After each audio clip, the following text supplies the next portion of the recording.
Hi everyone. ഇന്നത്തെ ക്ലാസ്സിൽ നമ്മൾ കുറഞ്ഞ സമയം കൊണ്ട് മോളിക്യൂൾസിന്റെ ഷേപ്പ് എങ്ങനെ കണ്ടെത്താമെന്നാണ് നോക്കാൻ പോകുന്നത്. നമുക്കറിയാം VSEPR തിയറി ഉപയോഗിച്ചാണ് നമ്മൾ ഷേപ്പ് കണ്ടുപിടിക്കുന്നത്. അപ്പോൾ ഈ ഒരു VSEPR ചാർട്ട് ജസ്റ്റ് ഒന്ന് വായിച്ചു നോക്കിയാൽ നന്നായിരിക്കും. ഇതിൽ നിങ്ങൾക്ക് അറിയുന്ന കാര്യങ്ങൾ തന്നെയാണ്. എന്നാലും ഷേപ്പ് കണ്ടുപിടിക്കുന്നതിന്റെ ബേസ് ഈ ഒരു ചാർട്ടാണ്. അപ്പോൾ ഈ ക്ലാസ്സിൽ നമ്മൾ എങ്ങനെയാണ് നമ്പർ ഓഫ് ബോണ്ട് പെയർസും ലോൺ പെയർസും ഈസിയായി കണ്ടെത്താമെന്നാണ് പറയാൻ പോകുന്നത്. പലരും സ്റ്റെറിക് നമ്പർ ഒക്കെ വെച്ചായിരിക്കും അത് കണ്ടുപിടിക്കുക. നമുക്ക് അതിൻ്റെ ആവശ്യമില്ല.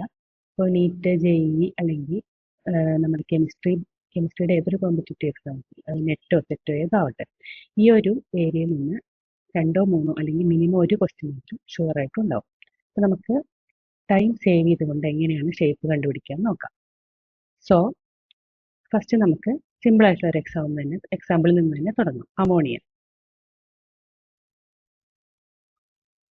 ഞാൻ ഇനി ട്രിക്കിലേക്ക് കിടക്കണം. ഇവിടെ നമ്മൾ സ്റ്റെറിക് നമ്പർ ഒന്നും യൂസ് ചെയ്യുന്നില്ല. ഫസ്റ്റ് നമ്മൾ അമോണിയയിൽ എത്ര വാലൻസ് ഇലക്ട്രോൺസ് ഉണ്ടെന്ന് നോക്കാം. എത്രയുണ്ട്? 5 അല്ലേ? അപ്പോൾ ആ 5 വാലൻസ് ഇലക്ട്രോൺസ് ഇതാ ഇങ്ങനെ ക്രോസ് ആയിട്ട് അടയാളപ്പെടുത്തും. നെക്സ്റ്റ് സ്റ്റെപ്പിൽ നമുക്ക് 3 ബോണ്ടാണ് ഇവിടെ ഉള്ളത്. ഹൈഡ്രജൻ 3 സിംഗിൾ ബോണ്ട് ഇവിടെ ഫോം ചെയ്തിട്ടുണ്ട്. അതിതാ ഇങ്ങനെ വരയ്ക്കും. ഓരോ ബോണ്ടിനും നമ്മുടെ സെൻട്രൽ ആറ്റത്തിന്റെ ഓരോ ഇലക്ട്രോണിനും ഉപയോഗിക്കും, സിംഗിൾ ബോണ്ട് ആയതുകൊണ്ട്. സോ ബാക്കി വരുന്ന ഇലക്ട്രോൺസിന് റൗണ്ട് ചെയ്യും പെയർ ആയിട്ട്. അപ്പോൾ ഇതിന്ന് തന്നെ നിങ്ങൾക്ക് നമ്പർ ഓഫ് ബോണ്ട് പെയർസും ലോൺ പെയർസും കിട്ടി. എത്ര ബോണ്ട് പെയർസ് ഉണ്ട്? നമ്പർ ഓഫ് ബോണ്ട്സ് തന്നെയാണ് number of bond pairs. So 3 bond pairs plus 1 lone pair. Shape ഏതാണ്?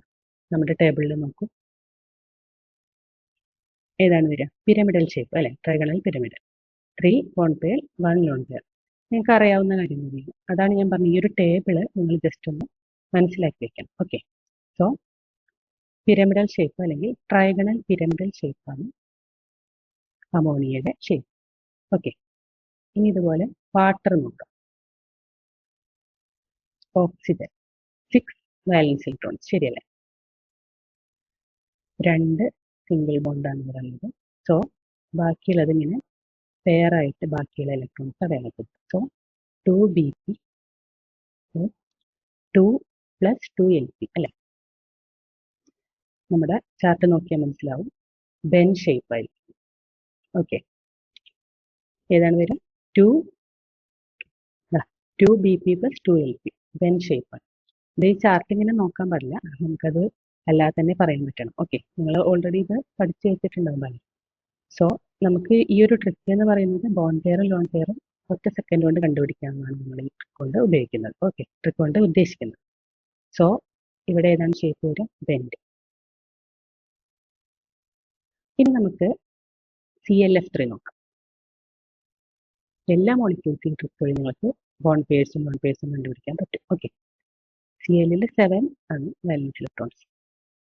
1 2 3 4 5 6 7. ഫ്ലൂറിൻ 3 ബോണ്ട് ഉണ്ടാക്കുന്നു.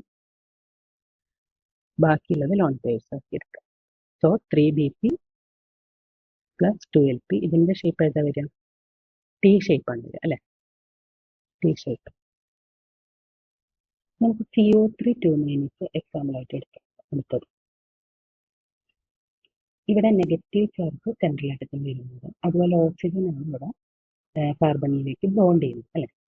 അപ്പോൾ നെഗറ്റീവ് ചാർജ് വരുമ്പോൾ നമ്മൾ 1 2 3 4 ഇത് നമ്പർ ഓഫ് വാലൻസ് ഇലക്ട്രോൺസ് ആണ് കാർബണിന്റെ. അതിൻ്റെ കൂടെ ഈ 2 നെഗറ്റീവ് ചാർജ് ഇലക്ട്രോൺസ് ആയിട്ട് ആഡ് ചെയ്യും. കാരണം ഇലക്ട്രോൺസ് സെൻട്രൽ ആറ്റത്തിലേക്ക് വരുമ്പോഴാണ് നെഗറ്റീവ് ചാർജ് വരുന്നത്. ഓക്കെ. ഇനി ഓക്സിജൻ നമുക്ക് ഇങ്ങനെ വരയ്ക്കാൻ പറ്റുമോ? ഇല്ല. ബിക്കോസ് ഓക്സിജൻ ഡബിൾ ബോണ്ടാണ് ഫോം ചെയ്യുന്നത്. സോ സെൻട്രൽ ആറ്റത്തിന്റെ 2 ഇലക്ട്രോൺസ് ഒരു ബോണ്ട് ഫോം ചെയ്യാൻ വേണ്ടി വരും. ഓക്കെ. ബാക്കി ലോൺ പെയർ. സോ ഇവിടെ 2 ബോണ്ട് പെയർസ്, സോറി CO3 2 ആണ് അല്ലേ? അപ്പോൾ നമുക്ക് എന്ത് വരും? ലോൺ പെയർസ് ഉണ്ടാവില്ല, 3 ബോണ്ട് പെയർസ് ആണ് ഉണ്ടാവുക. ഓക്കെ. 3 ഓക്സിജൻ ആറ്റം ബൈൻഡ് ചെയ്യും. So 3BP plus 0Lp. അപ്പോൾ സ്ട്രക്ചർ ഏതാ വരും? ട്രൈഗണൽ പ്ലാനറ്റ് അല്ലേ? Trigonal planet. ഇനി പ്ലസ് ചാർജ് വരുമ്പോൾ നമുക്ക് NH4 പ്ലസ് എടുക്കാം. പ്ലസ് ചാർജ് വരുമ്പോൾ ഒരു ഇലക്ട്രോൺ പോവുകയാണ് സെൻട്രൽ ആറ്റത്തിൽ. സോ ഇവിടെ 4 ക്രോസ് ആണ് നമുക്ക് വരയ്ക്കാൻ പറ്റില്ല. കാരണം നൈട്രജന്റെ വാലൻസ് ഇലക്ട്രോൺസ് 5, അതിൽ 1 പോയാൽ 4 അല്ലെ? 4. സോ 4 ഹൈഡ്രജൻ ഇതിലേക്ക് ബോണ്ട് ഫോം ചെയ്യുന്നു. 4BP + 0LP ഏതാണ് ഷേപ്പ് വരാൻ? ടെട്രാഹീഡ്രൽ അല്ലേ? സോ ഇങ്ങനെയാണ് നമ്മൾ ഈ YACTR തിയറിയിൽ നിന്നും ഒരു ട്രിക്കിലൂടെ നമുക്ക് ഷേപ്പ് കണ്ടെത്താൻ പറ്റും. അതായത് ബോണ്ട് പെയർസും നോൺ പെയർസും നമുക്ക് വിതിൻ സെക്കൻഡ്സ് കണ്ടെത്താൻ പറ്റും. അതുകൊണ്ട് അത് കിട്ടിക്കഴിഞ്ഞാൽ നമുക്ക് ഈസി ആയിട്ട് എന്ത് കിട്ടും? ഷേപ്പ് കിട്ടും അല്ലേ? ഈ ഹൈബ്രിഡൈസേഷൻ എങ്ങനെയാണ് കണ്ടെത്തുക? സിമ്പിളാണ്. ഹൈബ്രിഡൈസേഷൻ കണ്ടെത്താൻ നമുക്ക് total number of electron pairs ആണ് വേണം. അതായത് bond pairs plus lone pair. അത് നമുക്ക് ബോണ്ട് പെയർസ് ലോൺ പെയർസ് നമുക്ക് ഈ ട്രിക്കിലൂടെ കണ്ടെത്താം അല്ലേ? അത് ആഡ് ചെയ്ത് കഴിഞ്ഞാൽ total number of electron pairs കിട്ടും. അത് 2 ആണെങ്കിൽ ഹൈബ്രിഡൈസേഷൻ വരും. ഹൈബ്രിഡൈസേഷൻ SP അല്ലേ? 3 ആണെങ്കിലും SP2, 4 ആണെങ്കിൽ SP3, 5 ആണെങ്കിൽ SP4 എന്ന് എഴുതാൻ പറ്റുമോ? ഇല്ല. പിയിൽ മാക്സിമം 3, എസിൽ മാക്സിമം 1 അല്ലേ? അപ്പോൾ ബാക്കി ഡിയിലേക്ക് പോകും. 6 ആണെങ്കിൽ SP3, B2, 1, 3, 2, 3 + 1 + 2, 6. അപ്പോൾ ഇങ്ങനെയാണ് ഹൈബ്രിഡൈസേഷൻ നമുക്ക്. അത് കിട്ടിക്കഴിഞ്ഞാൽ നമുക്ക് ബോണ്ട് ആംഗിൾ കിട്ടും. SPയുടെ എത്രയാണ്? 180 ഡിഗ്രി ലീനിയർ ഷേപ്പ് ആയിരിക്കും. SP2 ട്രയാഗണൽ പ്ലെയിൻ എന്ന് പറയുന്നത് 120 ആയിരിക്കും. SP3 ടെട്രാഹീഡ്രൽ നമ്മൾ പഠിച്ചിട്ടുണ്ട് 109 ഡിഗ്രി 28 മിനിറ്റ്. SP3D എന്ന് വരുമ്പോൾ എന്താ വരിക? ട്രയാഗണൽ ബൈപിരമിഡ്. അവിടെ 2 ബോണ്ട് ആംഗിൾ ഉണ്ട്. 90 ഡിഗ്രി 120 ഡിഗ്രി അല്ലേ? അതായത് ഏകദേശം ഈ ഒരു ഷേപ്പാണ് ഇത് അല്ലേ? ഇവിടെ സെൻട്രൽ ആറ്റം ഉണ്ടാവും, M ഉണ്ടാവും, പിന്നെ XY. ഈ ഒരു രീതിയിലാണ് നമ്മൾ ട്രയാഗണൽ ബൈപിരമിഡ് വരയ്ക്കുക. സോ ഇതൊക്കെ 120 ഡിഗ്രി ആയിരിക്കും. ഇങ്ങോട്ടുള്ള 90 ഡിഗ്രി. അതാണ് ഉദ്ദേശിച്ചത്. SP3D2 എന്ന് പറഞ്ഞാൽ നമുക്കറിയാം എല്ലാ ആംഗിൾക്കും 90 ഡിഗ്രി ആയിരിക്കും. സോ ബോണ്ട് ആംഗിൾ ഇതുപോലെ നമുക്ക് കിട്ടും. പിന്നെ ഈ SP3 എന്ന് പറയുമ്പോൾ നമ്മൾ സാധാരണ ടെട്രാഹീഡ്രൽ, നോർമൽ ടെട്രാഹീഡ്രലാണ് 28 മിനിറ്റ് വരുന്നത്. അപ്പോൾ നമുക്ക് അമോണിയയുടെയും വാട്ടറിൻ്റെയും ഷേപ്പ് വളരെ ഇമ്പോർട്ടൻ്റ് ആണ്. ഷേപ്പല്ല, നമ്മുടെ ബോണ്ട് ആംഗിൾ. ഓക്കെ, അമോണിയയുടെ ബോണ്ട് ആംഗിൾ 107 ഡിഗ്രി, വാട്ടറിൻ്റെ 104.5 degree. Exam point of view വളരെ ഇമ്പോർട്ടൻ്റ് ആണ്. ഇതെന്തുകൊണ്ടാണ് ഈ ടെട്രാഹൈഡ്രൽ ഷേപ്പിൽ നിന്ന് ഇതിലേക്ക് ചുരുങ്ങിയതെന്ന് ചോദിക്കുന്നത്? അമോണിയയുടെ കേസിൽ lone pair bond pair rotation എന്ന് റീസൺ. വാട്ടറിൽ LP-LPയും അതുപോലെ LP-BP റിപ്പൽഷനും വരുന്നുണ്ട്. ഈ റിപ്പൽഷനോടെ നിങ്ങൾ പഠിച്ചിട്ടുണ്ടാവും എന്ന് വിചാരിക്കുന്നു. അതും വളരെ ഇമ്പോർട്ടൻ്റ് ആണ്. Lone pair repulsion greater than lone pair bond pair repulsion greater than bond pair repulsion. ഇതെന്തായാലും പഠിച്ചേക്കുക. ഇതൊരു ക്വസ്റ്റ്യൻ ആണ്. ഓക്കെ, സോ ഇനി ഞാൻ സിമ്പിളായിട്ടുള്ള ഒരു കാര്യം കൂടി പറയുന്നു. Electronic geometry.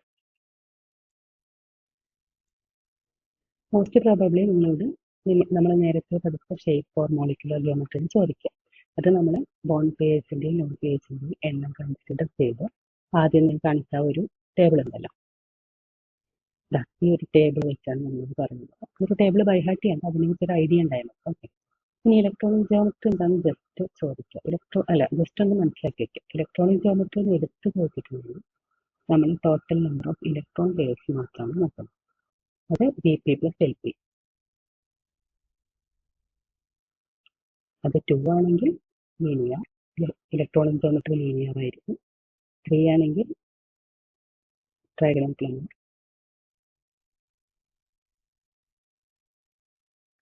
4 ആണെങ്കിൽ ടെട്രാഹീഡ്രൽ, 5 ആണെങ്കിൽ ട്രയാഗണൽ ബൈപിരമിഡ്, 6 ആണെങ്കിൽ ഒക്ടാഹീഡ്രൽ. ഇത്രയേ ഉള്ളൂ. ഇത് ജസ്റ്റ് ഒന്ന് മനസ്സിലാക്കി നോക്കാൻ മതി. അധികം നിങ്ങളുടെ ഷേപ്പോ മോളിക്കുലർ ജോമെട്രി എന്നായിരിക്കും ചോദിക്കുക. അപ്പം നമ്മൾ നേരത്തെ പറഞ്ഞ ടെക്നിക്സ് യൂസ് ചെയ്തിട്ടാണ് കണ്ടുപിടിക്കുന്നത്. അപ്പോൾ ഇത്രയാണ് ഈ ഒരു ടോപ്പിക്കിൽ നിങ്ങൾക്ക് എനിക്ക് പറഞ്ഞു തരാനുള്ളത്. സോ ഈ ഒരു ട്രിക്ക്, ലോൺ പെയറും ബോണ്ട് പെയറും കണ്ടുപിടിക്കാനുള്ള ട്രിക്ക് എല്ലാവർക്കും മനസ്സിലായെന്ന് വിചാരിക്കുന്നു. ആ ഒരു സ്റ്റെറിക് നമ്പറെ കുറിച്ച് കാൽക്കുലേറ്റ് ചെയ്യുന്നതിനേക്കാളും ഈ ഒരു ട്രിക്ക് യൂസ് ചെയ്ത് കാൽക്കുലേറ്റ് ചെയ്താൽ ഒരുപാട് ടൈം നമുക്ക് ചെയ്യാൻ സാധിക്കും. ഓക്കെ, അപ്പോൾ ഇതുപോലെ തന്നെ പീരിയോഡിക് ടേബിൾ മെമ്മറൈസ് ചെയ്യാനുള്ള ഒരു വീഡിയോ ഞാൻ അപ്ലോഡ് ചെയ്തിട്ടുണ്ട്. ആൾഡോൾ കണ്ടൻസേഷൻ്റെ പ്രോഡക്റ്റ് ഒറ്റ സ്റ്റെപ്പ് കൊണ്ട് വീഡിയോയും ഞാൻ അപ്ലോഡ് ചെയ്തിട്ടുണ്ട്. എന്തായാലും ഉപകാരപ്രദമാവും. അത് ചാനൽ വിസിറ്റ് ചെയ്താൽ നിങ്ങൾക്ക് 2 വീഡിയോയും കിട്ടും. ഓക്കെ. പിന്നെ ഇതോടൊപ്പം ഞാനൊരു PDF ഫയൽ ലിങ്ക് ചെയ്യുന്നുണ്ട്. അതായത് ഈ VSCPR തിയറിയിൽ ഇപ്പോൾ പറഞ്ഞ എല്ലാ കോൺസെപ്റ്റും ഉൾക്കൊള്ളുന്ന 100 ക്വസ്റ്റ്യൻസിൻ്റെ ഒരു PDF ആണ്. അപ്പോൾ ഈ ഒരു ട്രിക്കിലൂടെ നിങ്ങൾ ബോൺഫോർഡ് ലോങ് പേരൊക്കെ കണ്ടുപിടിക്കുന്നത് 15 മിനിറ്റ് കൊണ്ട് 100 ക്വസ്റ്റ്യൻസ് നിങ്ങൾക്ക് ആൻസർ ചെയ്യാം. അപ്പോൾ ഞാൻ കമൻറ്റ് ബോക്സിലും ഡിസ്ക്രിപ്ഷൻ ബോക്സിലും അതിൻ്റെ ലിങ്ക് ഇടാം. ഡയറക്റ്റ് നിങ്ങൾക്ക് ഡൗൺലോഡ് ചെയ്തെടുക്കാൻ പറ്റും. വളരെ ചെറിയൊരു പേയ്മെൻറ്റ് നിങ്ങൾ വാങ്ങിക്കുന്നുണ്ട്. ഓക്കെ. സോ ഈ ഒരു വീഡിയോ ഇഷ്ടമായിട്ടുണ്ടെങ്കിൽ ചാനൽ സബ്സ്ക്രൈബ് ചെയ്യാൻ മറക്കരുത്. വീഡിയോ ലൈക്ക് ചെയ്യുക. അതുപോലെ സബ്സ്ക്രൈബ് ചെയ്ത് ബെൽ ബട്ടൺ ക്ലിക്ക് ചെയ്യുക. നിങ്ങൾ സബ്സ്ക്രൈബ് ചെയ്താലാണ് ഇതുപോലെയുള്ള വീഡിയോസ് ചെയ്യാനൊരു പ്രചോദനം ഉണ്ടാകും. Okay. So all the best for every.